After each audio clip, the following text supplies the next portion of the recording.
Hi friends, 340 kilometre ಕಾರ್ನಲ್ಲಿ ಟ್ರೈನಿಂಗಿಗೋಸ್ಕರ daily ಕೂಡ workout ಮಾಡಲೇಬೇಕು ಅನ್ನೋವಂಥದ್ದು ನನ್ನ ಥಾಟು. ಇದು ನನ್ನ ತಂದೆಯಿಂದ ಬಂದಿದ್ದು.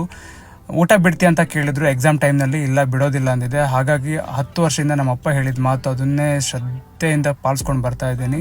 ಲೆಮನ್ ಟ್ರೀ ಅಲ್ಸೂರಿನಲ್ಲಿರೋದು. ಸೊ ಡೈಲಿ ಟ್ರೈನಿಂಗ್ 5 days ನಡೀತಾ ಇದೆ. ಫುಡ್ ಆ್ಯಂಡ್ ಅಕಾಮಡೇಷನ್ ತುಂಬ ಚೆನ್ನಾಗಿದೆ. ಅಪ್ ಆ್ಯಂಡ್ ಡೌನ್ ಮಾಡ್ತಾ ಇದ್ದೀನಿ ತಂಗಿ ಮನೆಯಿಂದ.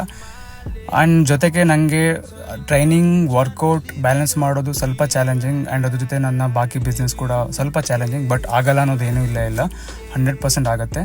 ನನ್ನ ಡೈಲಿ ವಾಕಿಂಗ್ ಸ್ಟೆಪ್ಸ್ ಬಂದುಬಿಟ್ಟು 10,000 ಸ್ಟೆಪ್ಸ್ ಕವರ್ ಮಾಡಲೇಬೇಕು. ಸೊ ಟ್ರೈನಿಂಗ್ ಮುಗಿಯುತ್ತೆ, ಬೆಳಗ್ಗೆ ಶುರು ಆಗ್ತಾನೆ 9-9ವರೆಗೆ ಶುರು ಆಗಿರುತ್ತೆ, ಸಂಜೆ ಬಿಡ್ತಾ 8 ಗಂಟೆ ಆಗಿರುತ್ತೆ.